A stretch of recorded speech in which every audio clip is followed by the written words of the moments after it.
Well, we just have to remember, like, it might not be super traditional. Like, I know Troll Warlord, it's standard-ish as a position 1, but the 4 heroes that he's played now are the Troll, the position 1 Meepo, the position 1 Ember Spirit, and the position 1 Lina that clearly didn't work out all that well.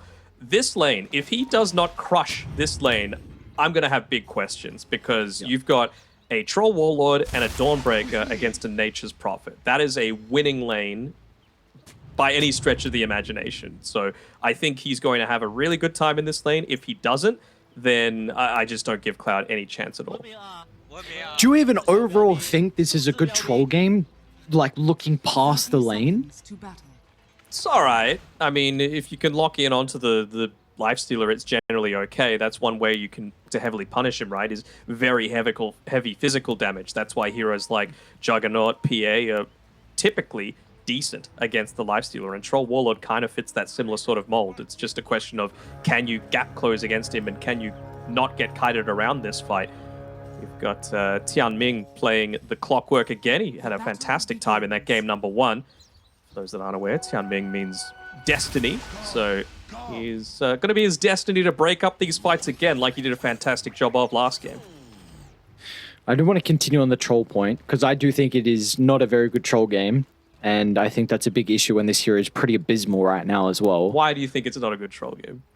I think they have a lot of ways to be able to kite him inside fights. If it really depends on where you take the fights. If it's in like around a stairwell where you can block up, use shards to escape or play away from him.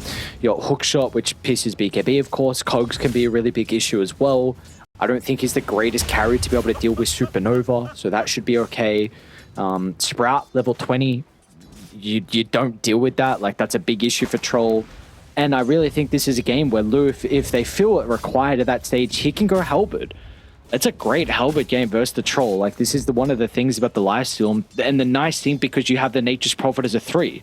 Like, we haven't seen the item build yet for Beyond. We've been seeing a lot of kind of the Scepters in the off lane, but if he wants to be a little bit more of that position 1 build, then it could definitely enable the lifesteal to go the Halberd to kind of kite the Troll. I want to see Beyond go Agleipnir first, though. I still think it's going to provide a ton of utility against, a Hoodwink, very mobile. Ember Spirit, I feel like they're lacking a little bit of lockdown for him. Of course, Troll Warlord, enough said. And even the Primal Beast, right? You reduce a ton of the damage if you just provide that route. So that plus enabling your farm is going to be really effective for him. Yeah. So the big thing about the Troll and what you were mentioning as the start, as this lane, they need to destroy, and well, looks like they will be off to a pretty good start here with finding first blood. Never mind. Beyond. Almost. I think if they're going to have any chance this game, they need to... Beyond was the MVP last game. He went beyond godlike, didn't die a single time. I think they need to try and feast on his flesh this game, because you've got heroes that are going to be able to do it, right? Ember Spirit, go in, chains, into the Solar Guardian. Really great lane, like I was talking about before. So I feel like, this game, if he's not dying, well, many times, like he's already given up the first blood, that's going to be a big issue. First blood picked up. They will be able to trade the life of the Dawnbreaker, though, so a 1-for-1. Cyrus going to be able to get the bonus gold, though, so Dawn will be able to come back to the lane and maybe bring some extra resources for Icelander, because he's kind of lacking in that department at the moment. Only has one Tanger here for the Troll to play with. So, different sorts of item builds. Like, what is Lu going to do exactly in this lane? Obviously, Primal Beast, he's one of the better heroes at being able to have slightly more space creation, I suppose, just with the use of the Onslaught. So maybe he's going to go a little bit more into that style with the Orb of Venom into the Orb of Corrosion, just to provide a little bit of ability to stick onto a target.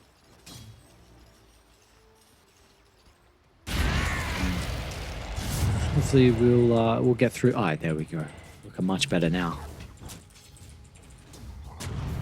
Butterfly Effect, how's his style looking at the moment? 19-0, no denies for him.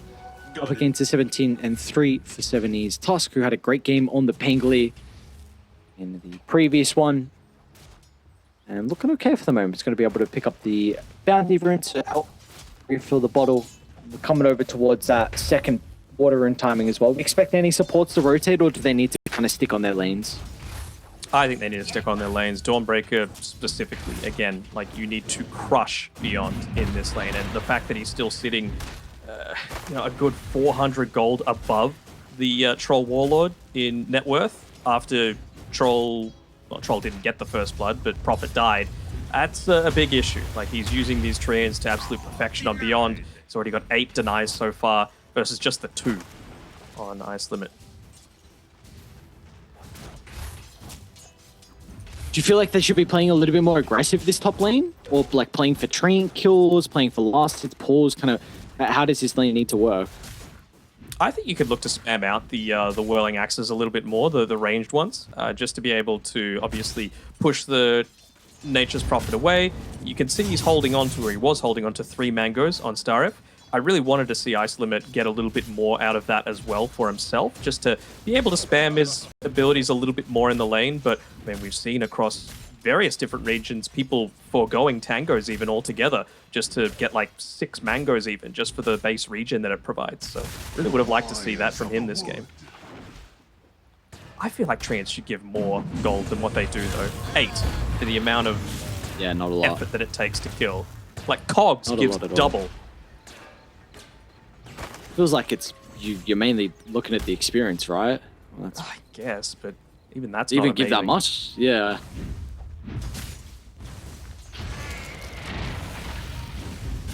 Like you said, though, this top lane's going much better than what you are requiring out of them, and Destiny is him kind of hunting ice them into the tree line, just completely zoning him away from full wave of creeps at the moment, so that lane's already going to continue to get a little bit more awkward.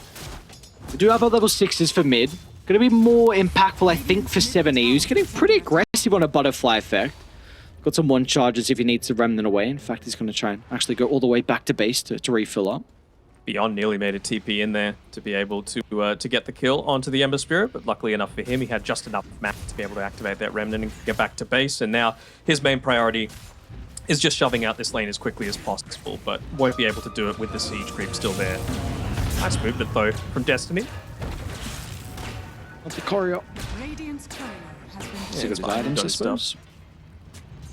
He knows he's going to be tanking up a lot of harassment too, so the Bracer going to be very impactful. Top lane, Ice Limit. Husk, yeah. Yeah, well, he's getting a kill. That's where the brother is.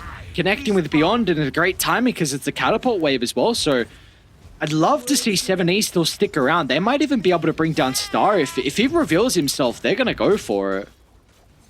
I think for sure, but you're at this stage where you just need to throw out that Celestial Hammer. You can't let a Nature's Prophet just use the Nature's Call on these trees above where people are going to be TPing in, providing a ton of information, and up the Siege Creep alongside. No Blightstone right now, but still plenty of damage going into this tower.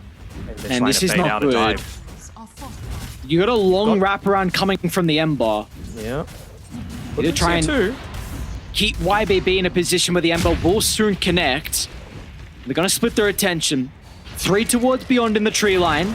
Oh, nice. Shards and Sprout, perfectly placed. Actually gets enough distance bit for Beyond, but that's where Butterfly Effect is able to come into play to intercept the only escape avenue he had. But that's 4 heroes that you have to bring to defend top, and this tower took so much damage. It was pretty slow, wasn't it? The rotations, and all the while, you've got Destiny, who's soaked mid. He's already level 5, still at 7.5 minutes. He might even look to just put himself in the way of Butterfly Effect from getting back to this lane. He doesn't want to be expending any more fire remnants just to be able to get out of this one. Have to move on back. And this is just more time that he's not spending farming. Is under attack. Alright, Beyond. Beyond. Oh, dude, you got the power rune coming up shortly. And he's like, dude, come here, refill my bottle. Help me get the kills. So they should be able to bring down Mercy. He's even got a snowball over the top of the shards, aiming Butterfly Effect. Be able to pick up the rune. Hopefully pick up the rune. Activates it instantly, but he's kind of lacking mana. Will not matter though, so they're not going to be able to continue to chase. They might go for Starif instead, but he too will survive. That's a lot of YBB members to try and secure that rune, and all they get was the kill. All they got, I should say, was kill onto the Hoodwink. Yeah, I mean, Troll finally got a little bit of time for himself up on this top lane, but even then, he's missing a fair few free last hits as he works his way in towards that Battle Fury. Of course, that's the important thing for him to pick up this game. If it even does get that late, you're still going to be able to hold on to it to be able to get out of this. Oh, they're smoking top. Both supports on Cloud looking to try and connect with Ice Limit. Have that lane ward that does now get dewatered, but it looks like it's done its job. Making sure that no one is playing behind Beyond is one easy kill for them to find. And a big one once again, just giving him maybe another wave, maybe a second wave of free farm. That is the ever so important thing to enable your troll in this game. I would have loved to give him the last hit though. That's a couple of times now where it's been the supports that are the ones picking it up, and well, they really want to open up the map a little bit more for themselves, not choosing, excuse me, to go back and take a few more of these neutral camps at the time. That's typically wanting to pop the glyph and then use that extra time to farm, but it feels like he needs to open up the map a little bit more, force rotations, and that really isn't the job of a position 1. Not at this stage of the game. Not at all. So I think I'd like to play for YBB to try and secure this power room for 7E and then look to move top with that next catapult timing coming out in the next 15 seconds. Probably use that power room to your advantage to help if there is a team fight up top to secure the tower. Then it puts the troll in the jungle where he already is at the moment. This hero does not farm the jungle fast. Even if you're maxing out the whirling axes, you really don't have to sustain. I'd see in the river's EZQ getting chased down, but Butterfly Effect just happy with securing the haste. Top tower's gone. At least they get the deny through on Mercy. I like the fact that Troll Warlord, he went and bought the Void Stone for himself as that first item, rather than opting into the health or anything like that. He realizes that I'm going to need to spam out these abilities as much as possible, so buy the item that's going to provide me that. CSJ isn't really helping him out though, with taking away a few of those camps that he would have been looking to farm. It just feels like the Arcane on his own. Yeah. Yeah. I've just found out today he can't really that come back into this lane, right? Against the Lifestealer, it's rough. You definitely mid lane 7E. Nice snowball dodge. Probably wouldn't even be able to get the kill anyway, but what did you find out today? Cute. That the Arcane Ring, it affects allies. You didn't know that? I don't know. No, I didn't. I thought it was single target. Like, I thought it was just for you. Nope. It's It's a pretty pitiful amount. 75 mana isn't great. But, you know, yeah, it's a little great. bit counts. Yes. I mean, you take that for the troll. That's you know, what... tell me you're not a support player without telling me you're not a support player. I mean, Arcane Ring's kind of like a... Is that... I feel like it's about the first. mentality, brother. You know? Oh, the mentality. Okay. I'm so sorry. I'm always thinking, I'll what can this do for my team? Not what can this do for me, you know? I mean, I'm an off-lane player, so I don't ever get Arcane Ring. Very rarely. So I don't need to know about the item. I was watching a replay, I was hang on, I was looking back, I'm like, how'd this guy get mana? It took me so long to work it out. The amount of times I rewound him, what's going on? I checked it, because he ran past like a hero, I checked the inventory to see if they gave him a mango or something. I was just like, what? Replayed it about 50 times. It took me a while for it to click, but then I'm like, okay, there we go. Another power rune. Yeah, nicely done. Starif nearly got his arcane boots. You'll be happy to know that that does actually provide AoE mana to everyone. A lot of mana as well. I wonder, like double. I mean, they're going to make this instant movement just to try and find a pick off. I'd hate to see them miss out on a kill just because they're a little bit low on mana, though. They should be able to pick off the Phoenix, though. Oh, man, it was so close for him to getting the dive away, however. We get the kill, but can you translate that into an objective? Not sure they're going to hold pretty... No, I don't think so either, because like you said, like, Lou is... He's fine in this bottom lane versus the Primal Beast. He's not going to get shoved out, and this is that main thing about the Lifestealer. You do can't not play a farm the strength jungle. hero into this lane. Yeah, and you don't farm the jungle very fast. Your name of the game is to control your safe lane, shove it out, go back, farm the surrounding creeps around it, and go back in. Like, if you ever get shoved out of the lane, then you're not having a good time. Well, Troll's trying to pop him from afar, but, I mean, it's just going to take probably 2 right clicks, and then he's going to be back at full HP. So he's trying to shove the lane out and trade farm somewhat. He's looking to replicate what Lifestealer's doing, but inside of his own triangle. Destiny's continuing to get chased. Some of the boys are starting to move, but that's a nice great supernova. Look at the cogs as well. Holds 2 into place. They'll just get out of range of the egg, so the stun won't be there, but the death well and truly dealt. So right click from downtown secures the second kill for YBB off the back of a picture-perfect egg from ZZQ. Sheesh. That was a pretty good one. Dire structures are fortified. I mean, you can't ask for more than that. That's a man that's played plenty of Phoenix, platinum tier, and well worthy of it. Working his way in towards the Battle Fury on the Troll Warlord, nearly got it as bottom. Mercy. Okay. Okay. Solar Guardian. Actually, Mercy's taking up a lot of spells, and now Bushwhack's going to connect onto Destiny. Calling Blade instantly used, but it's not going to matter. CSG, that's a huge onslaught into the middle. Slams down one. But as soon as they see Lou show up, they're going to have to respect the Lifestealer. He's working into that Gleipnir as well on Beyond. I like the fact that he went for a bit more of the brawling style, obviously wanting the power treads first, but then instantly itemizing a little bit more into his own survivability. 3 deaths, but that's to be expected. The fact that he's been able to recover his net worth to still be above the trolls is a big win coming through for him.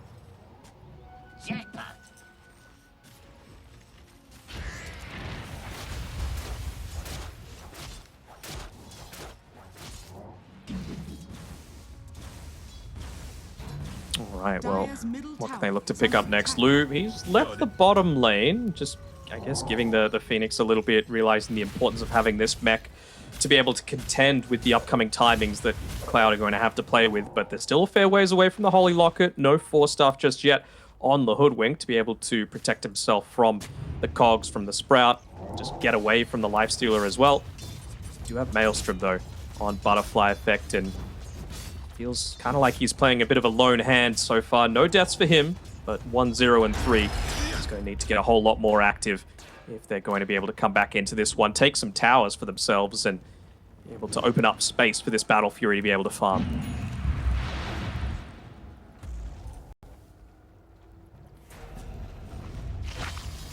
Ooh, there you go. Look for yeah, okay, he gets away. I might go for the Tusk instead. They the do have damage? Supernova Nice if they throwing need blade. to use it defensively. But 70 just rolls himself into an awkward position, but it can combine with Lou to get the kill onto the Hoodwink. And now Lou's going to turn to Starve, man. They got some big Lifestealer issues. Across the map, though, CSJ gets a free kill onto Beyond. That's a solo one for himself. Okay, that's pretty nice. I mean, look, we were talking about it during the draft, right? Primal Beast is kind of like Batrider Light in the fact that he doesn't care about your Sprout. He's always going to be able to just quickly burst you down. Even has that ability well, once BKB's up, it's a little bit more challenging, but Pulverize certainly before that point is going to punish quite heavily. You reckon Troll's going to be able to make up 3,000, well, 2,200, I should say, net worth difference with this Battle Fury now? Sure, why not? He's got a little bit of a stack going on inside of his Ancients. I'm sure he's asking for Starov to be able to stack up that hard camp one more time. Nice hook from Destiny. But Lou's Rage has expired, so they won't be able to continue to try and hunt down this Primal Beast, and that's going to result in them sacrificing the Clockwork's life, and well, this time Ice Limit will be able to get the kill, so a little bit more gold given over to him, but bottom tier 1 tower does go down. Meanwhile, mid's also taking quite the beating from Butterfly Effects Ember. He's splitting the map. He's doing what he should be doing, right? Like making sure that you have to make multiple decisions. They're not quite ready just yet. You know, Troll Warlord, he made the rotation up towards the top side to get the kill onto the Clockwork, which means that he's not farming the Ancients. Probably not super happy about that, but look at that, even the Tusk looking to take away the hard camp. You just want to free up space for the Troll Warlord to at least get into this BKB so that he's not being controlled and punished by the Tusk and the Snowball. Harun spawning shortly, Butterfly Effect. Combination with Mercy might be able to blow up one in the Clockwork. Damage isn't enough at the moment. Destiny's going in. Destiny just sacrifices his own life to try and stall out the retreat.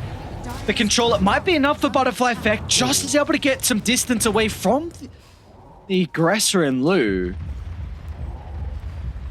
Lucky. What's he got on Lifesteal? I thought he was moving quite slow, even just with the Ghoul Frenzy and the Orb of Corrosion. I was thinking, does he have really the open wounds just yet, but no, not quite. There's lots of good focus being put onto even that Ember Spirit. I like this. I like this a lot. DD with tag team, but you've also got the Desolator as well. And you know if they try and take a fight, Solar Guardian's on cooldown, and you can just drop the Supernova as more of like an area denial just to protect you from getting Roshan. So Yep. looks like you won't even need it. There'll be no contest from the boys on Cloud. Pop mech, drop Supernova, easy game for the Phoenix, and like you mentioned, not even needing it. He is looking to go into that Halberd on the Lifestealer as well. It's a very logical pickup, right? You're a strength hero, you're going to get usage out of the Sange quite effectively, and such a fantastic job of being able to face up against Troll Warlord in what can be sometimes a little bit of a difficult matchup. And they take this tower. Da-dee-da-dee-da-dee-da. Sorry, I was just Structures are fortified. watching our observer's cursor. I thought you were just having a little prance. Prancing on. Radiant's Oh, Enchantress. bottom tower No is Enchantress? She's the one that says it, right? Yes. Radiant's bottom You are tower correct. has fallen. Very good. I don't know my voice lines too well. Nomad, that's the next quiz. Please don't quiz me on voice lines. I don't want to look bad. Don't do it. Dire's structures are fortified. How's Radiant's bottom getting tower chunked is under down? attack. Cliff is really only going to stall this one out. It should end up dropping pretty shortly. You are getting stuff across the map. Troll's net worth, it's giving him enough to complete the Yasha, and will be going towards the BKB as his next item, but this hero needs so much gold and so many items to be in fighting shape. Yeah, and certainly the Lifestealer doesn't have that same sort of issue. He's about to hit up onto his level 15 as well, so can just look to go into that little bit of extra damage. He's only 300 gold away from having the Heaven's Halberd. Doesn't even feel like he needs it. He's just going to go for a Lifesteal inside of the Clockwork. Sorry, an Infest inside of the Clockwork. It's just a matter of who are they going to be looking to pick up. I'm not sure if CSJ is the right target anymore ever since he picked up that BKB. He's going to be the first point of contact, though. Actually, might not have caught a glimpse of him. They're going to go for the Ember Spirit instead. The Cogs to push him into the Snowball, and that's enough to get the kill. Beautifully done. We see that right-click damage is definitely there. If the Tusk and the Lifesteal are able to work on the same Radiant are target, scanning. then they will get blown up without a high amount of armor. All right, how close are we to anything of big significance coming through for Cloud? You got the Holy Locket working towards the Aghanim Scepter on the Dawnbreaker as well. The Boomerang would be a nice little damage bonus for Mercy. It means that maybe in the little bit of time that Ice Limit has on a target, they're actually able to burst him. Do you feel like they can't just brute force down this tier 2 mid? Oh, I think they absolutely can. Oh, they're Especially going with for this Ice Limit Aegis. instead. Yon's even going to TP in aggressively. Mercy's 4-staff should be able to get him away. Unfortunately, the hook shot was still a couple of seconds on cooldown.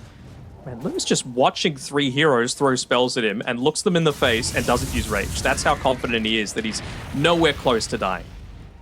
2,000 HP, Aegis, Halberd available. He might go flawless this game. I think that's a very high likelihood. Asked to curse incoming. Well, they're looking to play across the map. Mercy and CSJ in combination together. Gonna have to be pretty quick with this. Meanwhile, inside there on Triangle, though, they're onto Ice Limit as well. 70 in combination with Lou. Should be an easy way to secure the kill. He'll try and play around with the Battle Trance, but that's where the Halberd's able to come into play. Running, brother, further away from your own tower. It's not going to matter. There's nothing you can do to escape. 70 just yoinks away the kill as well, saying, you know what, it never would have happened if not for my haste rune and my stuns, so, you know what, I'm just going to take that one away from you. And, I mean, they can't even afford to use the glyph here. Going up against a Nature's Prophet and a Desolator Lifestealer with no real significant high ground defense, so they need it for this push forward. Poor CSJ. Trying to get whatever he more can across kills? the map. Yeah, that they are. That they are indeed. I mean, you just see how desperate Cloud are for any kind of ability or item that's going to enable them had Mercy just finish up the Aghanim Shard, so a little bit of extra damage coming through. Not quite yet level 12, so it's going to hurt a little bit not having that additional damage, but at least you're enabling Primal Beast, Ember Spirit a little bit by having that now on the Hoodwink.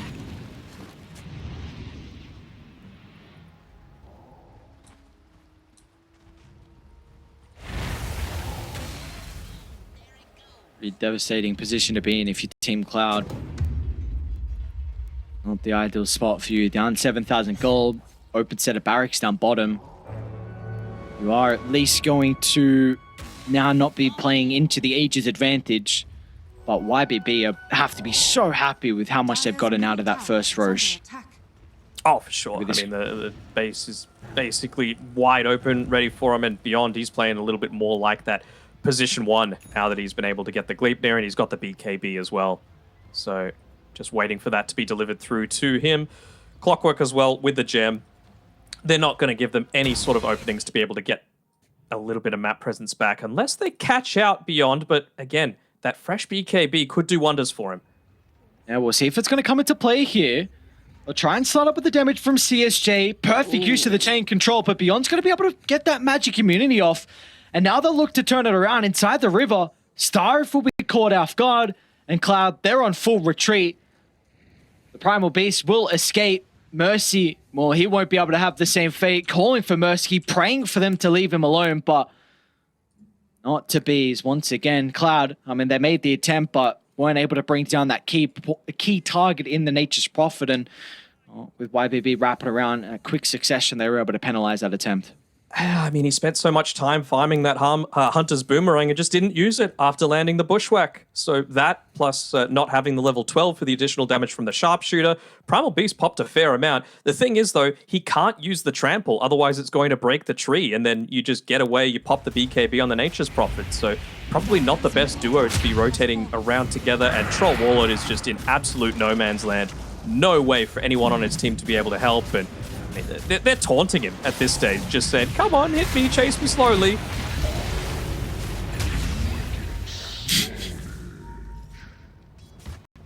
The taunt on ends up getting them the kill, and they're already looking for more. Just trying to work out between the two how they can maybe bring down Butterfly Effect, and let's put the lights on the Clockwork. They'll need an extra member. That's where maybe Beyond can come into play. Ooh, Butterfly Effect? Not quite. Okay. Going into a halberd of his own now on the NP. A little bit of protection for himself, as well as, of course, disabling the effectiveness of that Troll Warlord. But Troll does have the BKB, so he's going to need to be on point with being able to pop it effectively. The thing is, though, how are you supposed to get onto the backlines with the targets that you really want to be focusing on, like that Nature's Prophet? It almost feels like he's going full Sanjin Yasha into a Basher after this. I almost feel like he needs a Blink Dagger. Fine, Lou. Let's see. Maybe that's that first death, and nope. Yeah, never mind. Never mind, indeed. Turns it around. Starif gone, and well, let's see if they're going to try and even move high ground without the Aegis, or if you just want to play this one safe. I guess Roche is up in 20 seconds, so they won't have to wait too long. I don't even know if you... Is this even a slow siege? I guess Lou wants to back off a little bit more. He wants a BKB of his own. Don't hate it. Not sure if he needs it necessarily, though. It's like, you're 14k ahead, you don't need damage. I need to try and protect Destiny, though. That's where 7E is able to come into play. Snowball, is it going to be long enough to actually kite Mercy's ultimate? It will be the case, but still, the onslaught's pretty good. The damage is there for the moment, but as soon as the Supernovas cast it down in the middle of the team fight, Team Cloud need a retreat. Back to the high ground they go, but Lou knows no way to stop. Further and further onwards he goes. Infest's going to keep him alive for the moment, but it won't keep 7E alive. The Tusk will get blown up. It's a decent fight for Cloud, but they need to chain into more kills, and they'll do just that. Even the Nature's Prophet's going to be killed off as well, so finally, Cloud are able to catch a break and kill off 3 members. Can they get Roche now off the back of this? Well, that's a nice be cautious you don't lose Troll. Oh, Lou no. pops out. Oh, no. First hit bash. Oh. He's looking for more. He's going to be able to find it. That long rage duration helps him secure the kill. And now a couple of right clicks, couple of swipes. Well, add another one to the tally. Lou dominating streak. I mean, that's a nice way to be able to find the Nature's Prophet if they're getting a little confident, for sure, especially Lou. I mean, he's been chat-willing all game after he picked the Lifestealer in the draft. He was all chatting, please don't pick Bounty Hunter. You know, just little things like that. He's clearly feeling himself and Wait, what? feeling confident with his team's chances, yeah. Didn't you see it? He typed that? Yeah, he typed it in the draft screen. Oh, I didn't see that. Oh, that's so funny, actually, what the... You write in English? He typed in Chinese characters BH, and it means don't pick BH. Ah. I knew you were good for something, being able to translate. All right, calm down. I was talking about that open wounds. Well, Lifestealer with that second Roshan's going to have it. Nearly level 20 as well. Nearly going into the AC. And, I mean, that is just going to cause any towers to melt. Honestly, even the Troll Warlord in a pure 1v1 man fight now that you've got 2 halberds to have to contend with.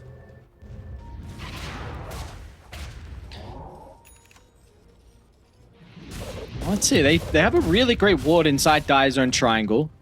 So they want to use it to take a fire, or do you just want to get your lanes in a position where you look to slow siege? Not the nullifier. A 30-minute nullifier on the task. Sorry, what were you asking about slow siege? I was saying, do you want to look to play around the ward at the triangle, but it just got dewarded, so... I mean, I don't think you even need to at this stage, honestly. I think it's just, again, get your AC and go. That's all they're waiting for. Yeah, big deal if you got picked off, actually look to smoke. Yeah, Lou's going to try and brave up this high ground. They're not committing. That was actually the perfect opportunity for them to. The team wasn't immediately there, could have potentially burst him down. And meanwhile, actually, they're able to find the hook shot onto the Troll Wallet, so he's caught out. He tried to TP, and now look at the shots, and the Sprout as well, they're toying with him. They are completely toying with him, dude. Have fun with your BKB battle trance usage. You'll get nothing out of it. Yeah, it doesn't feel great, does it? And, well, 50 seconds, no Troll Warlord, no buyback, AC completed. Aegis for another 3 minutes. They're just going to push this one in and... Well, Butterfly FX trying his best to keep the lane from being outside the base, but that's going to disable any kind of backdoor protection. CSJ? I mean, he's just trying to clear the creep wave, man. He's got buyback. He's got to expend his life for something. And... Yo. That's not good. That's not good at all. Oh, Nomad fan club in shambles. Oh, not just Nomad's fan club, but Cloud's in shambles as well.